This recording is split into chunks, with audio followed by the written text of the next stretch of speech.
I was 3,000 miles away, in a hotel room in Boston, when my phone buzzed. It was a security alert. Motion detected, in the master bedroom. I frowned. My house in Savannah was supposed to be empty. It was a historic estate. A passion project I had poured 2 years and nearly $1.5 million into restoring. I opened the app, expecting to see a stray cat or maybe a delivery driver at the wrong door. Instead, I saw my mother. Patricia was standing in my walk-in closet, holding up my vintage Chanel jacket. Behind her, my 3 sisters Ashley, Jessica, and Brittany were rifling through my jewelry box and pulling designer dresses off their hangers.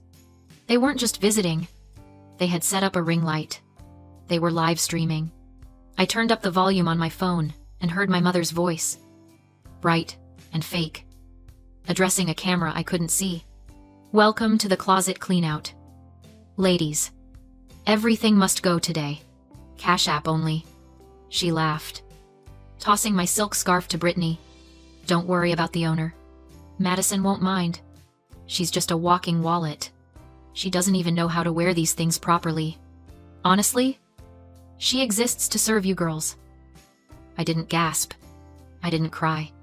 I sat on the edge of the hotel bed and watched my mother auction off my life for quick cash. A cold, hard clarity settled over me. They weren't just stealing my clothes. They were stealing my dignity. Selling it off piece by piece to strangers on the internet. They thought I was their servant. They thought I was weak. They were about to find out just how wrong they were. Before I tell you how I turned their greed into a federal prison sentence, drop a comment and let me know where you're listening from and what time it is for you right now. I'd love to know who's part of our community. I sat in the silence of my hotel room, the glow of the phone screen illuminating the dark.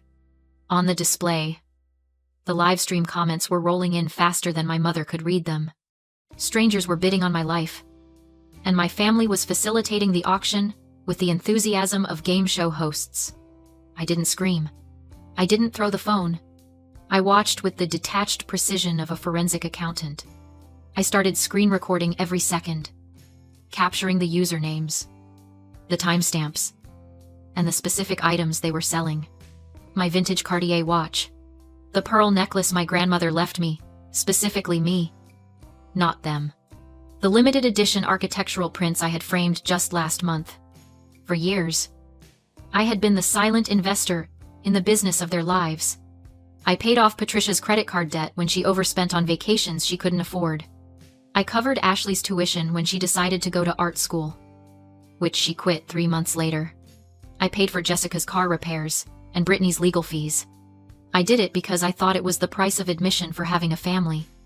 I thought if I paid enough, eventually, they would see me as a person, not just a resource. Watching my mother laugh as she stuffed my cashmere sweaters into a trash bag for a buyer named Bargain Hunter 88, I finally understood the mechanism at work. It wasn't just greed. It was something far more insidious. It was the trap of normalized cruelty. See, my mother didn't think she was stealing. If you hooked her up to a polygraph right now, she would pass. In her mind, she wasn't robbing a house. She was collecting dividends. She had spent my entire life normalizing the idea that my labor, my success, and my property were communal assets. She had dehumanized me to the point where taking my things felt as natural to her as harvesting crops from a field she believed she owned. I wasn't a daughter to Patricia. I was an asset class. And when an asset isn't present to be used, you liquidate it. That realization was the final tumblers clicking into place in my mind. The guilt I had carried for years, the feeling that I was cold, or ungrateful, or selfish for wanting boundaries, evaporated instantly. You don't feel guilty for evicting a parasite. You just call the exterminator. On the screen, the closet was mostly empty now. They had moved efficiently, stripping the shelves bare. But Patricia wasn't done. She wasn't satisfied with just the clothes. She wanted to make a mark. I watched as she walked out of the bedroom and down the grand staircase into the main parlor. She stopped in front of the fireplace. My breath caught in my throat. That fireplace was the heart of the house. It was a massive, Hand-carved Italian marble masterpiece from the 1870s. Original to the estate. It was one of the primary reasons the property was designated a National Historic Landmark. Patricia tapped the marble with her fingernails, looking at the camera with a sneer. "And this ugly thing," she said, gesturing to the mantel. "Madison kept it because she's obsessed with history. But honestly, it takes up the whole wall. We can't even fit a decent 70-inch TV here with this stone monstrosity in the way." Ashley laughed from behind the camera. "We should just get rid of it. Mom, open up the room." Patricia's eyes lit up. She looked around the room and spotted a heavy tool bag the contractors had left in the corner. She walked over and pulled out a sledgehammer. "You know what she said," weighing the hammer in her hand. "It's my house now. I can decorate however I want." She wasn't just going to steal from me. She was going to destroy history to assert her dominance. She wanted to prove that nothing of mine was sacred. I looked at the phone, my thumb hovering over the emergency dialer. If I called the police now, they would arrive, see a family dispute, maybe write a report, and leave. Patricia would get a warning. She would spin a story about how she was just renovating. No, a warning wasn't enough. I needed her to cross a line she could never uncross. I needed her to commit an act so irreversible that no amount of gaslighting could save her. I opened my messaging app. I didn't call the police. I typed a text to my mother. I typed the message with steady thumbs. I didn't send a threat. Threats make narcissists defensive. They make them cover their tracks. No. I needed Patricia to feel powerful. I needed her to feel like she was the one in control, the one calling the shots. I needed to feed her ego until it burst. I typed, "Mom, please don't hurt the fireplace. It is an original fixture, and it's extremely fragile. If you leave it alone, I will wire you $5,000 tomorrow morning to buy whatever entertainment center you want. Please." I read it over. It was perfect. It sounded weak. It sounded desperate. It sounded like the Madison they knew, the doormat. The girl who threw money at problems to make the yelling stop. To Patricia, this text wouldn't look like a trap. It would look like submission. I hit send. On the security feed, I watched the notification light up the screen of Patricia's phone, which she had placed on the coffee table next to the sledgehammer. She glanced down, saw my name, and smirked. She picked up the phone, holding it out so Ashley and Jessica could read it over her shoulder. They laughed. It was a cruel, sharp sound that distorted through the microphone. $5,000. Jessica scoffed, reading the text aloud for the livestream audience. She thinks she can pay us off. She thinks she can tell us what to do in our own house. Patricia shook her head, looking into the camera lens with a look of theatrical pity. "See what I have to deal with," she said to her viewers. "My own daughter thinks she can bribe me. She thinks her money gives her the right to dictate how I decorate. She cares more about this dusty old rock than she cares about her family's happiness." I watched from my hotel room, my pulse steady. That was exactly what I needed her to say. By reading the text aloud, she had just created evidence. She had acknowledged that she knew the property was valuable, that she knew the owner objected to the destruction, and that she had been offered a reasonable alternative. She wasn't destroying the fireplace out of ignorance or necessity. She was doing it out of spite. "I don't want her charity," Patricia announced, her voice rising in performance. "And I certainly don't take orders from a walking wallet. Madison needs to learn that she can't buy respect. She needs to understand that this is my home now." She tossed the phone back onto the sofa. It bounced once and landed face down. I sat back in my chair. The trap was set. The bait was taken. If I had called the police 5 minutes ago, it would have been a civil dispute. Officers hate civil disputes. They tell you to take it to small claims court. They tell you it's a family matter. But willful, malicious destruction of property, after being explicitly warned, that moves the needle. And destruction of a federally protected element within a national historic landmark, that moves the needle right into federal jurisdiction. Patricia picked up the sledgehammer again. She tested the weight of it, swinging it lightly in her grip. She looked at the fireplace carved by Italian artisans in 1875 Survived the Civil War era. Survived hurricanes. She survived a century and a half of history, and she didn't see beauty. She saw a target. She saw a way to hurt me that money couldn't fix.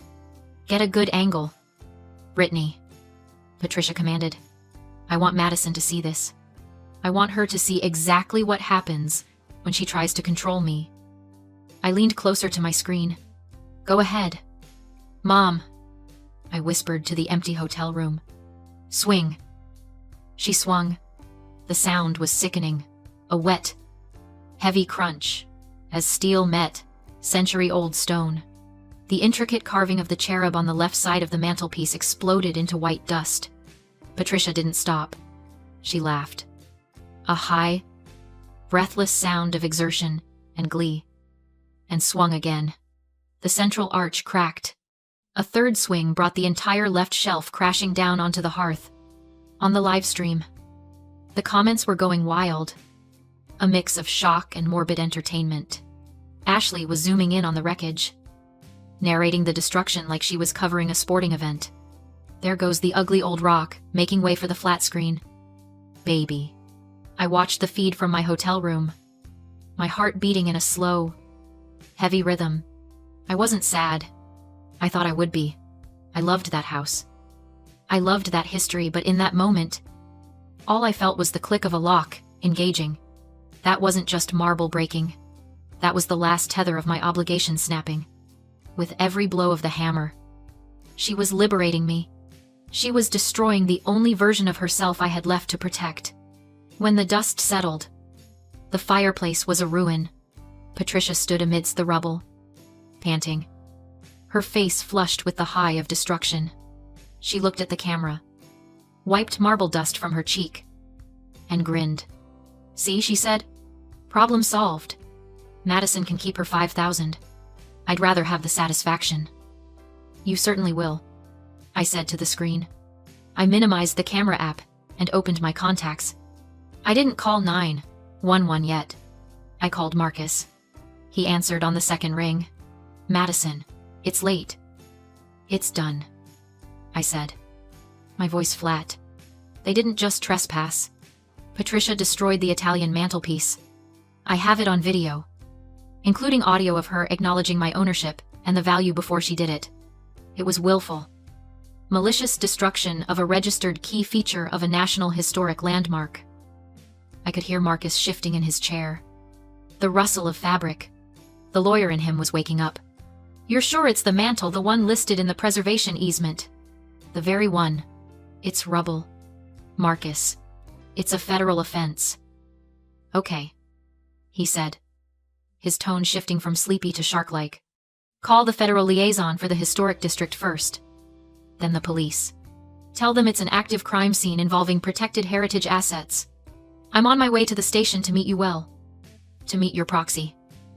I hung up and made the calls. My voice was calm, factual, lethal. I wasn't a hysterical daughter reporting a domestic dispute. I was a property owner, reporting a felony. I gave them the address, the nature of the crime, and the specific federal statutes being violated. I sent the video file to the dispatch email while I was still on the line. Units are en route, the dispatcher confirmed. Federal agents are being notified. Thank you, I said. One more thing. The suspects are still inside. I'm going to secure the premises. I switched back to my smart home app. My family was currently celebrating in the living room, popping a bottle of my champagne to toast their victory over the fireplace. They thought they had won. They thought they were the queens of the castle. I tapped the security tab. Exterior doors lock all. Deadbolts. Engage. On the screen, I saw them jump slightly as the heavy electronic locks slammed home simultaneously on the front and back doors. Brittany walked over to the front door and tried the handle. It didn't budge. She frowned. Jiggling it, I tapped the climate tab. HVAC off. System mode shut down. The hum of the air conditioning died. Savannah is humid in the summer, without airflow. That house would become a stifling box within minutes. Then, I tapped the media tab. I scrolled past my jazz playlists. past the ambient lo-fi. I found the playlist I used for testing the sound system's maximum output. I selected Ride of the Valkyries. I dragged the volume slider all the way to the right. 100%. I hit play. On the camera feed. The room exploded with sound. The speakers, hidden in the crown molding and subwoofers built into the floor, roared to life. My family clapped their hands over their ears, screaming at each other. But the music drowned them out completely. It was deafening. It was disorienting. It was the sound of judgment coming for them. Patricia screamed at Ashley, pointing helplessly at the smart speaker as Wagner's opera blasted through the house. They yanked at the locked doors, trapped in a suffocating, thunderous cage of their own making. I watched calmly from my hotel, sipping water. The opera was elegant, but the faint police sirens in the background were the real music. On my phone's live feed, my living room looked like a Baroque nightmare. Sweat-soaked faces, smeared makeup, blue and red patrol lights strobing across the windows. I hit pause. Silence fell. Then a voice thundered. Police opened the door. I remotely unlocked the deadbolt. Patricia rushed forward, instantly shifting from panic to performance, accusing me of imprisoning and torturing them. 2 officers entered, followed by a man in a charcoal suit, Agent Miller from the Federal Art Crime Team. He ignored the drama and examined the shattered marble fireplace. Then he delivered the truth: the house was a federally protected historic estate. The destruction wasn't a family dispute, it was a felony under the National Historic Preservation Act. Patricia's confidence collapsed as the word federal sank in. She tried to charm, deflect, bargain, but Miller calmly cuffed her. The live stream captured the exact moment her arrogance died. Officers then discovered my sisters preparing to steal designer goods, with video proof already live. They were arrested for grand larceny, pinned against the wall. Patricia screamed for me to stop it. I spoke through the speakers, cold and steady. She hadn't broken a rule, she'd broken the law. I was no longer her daughter. I was the witness. They were let out in handcuffs. The live stream finally cut, but not before the internet saw everything.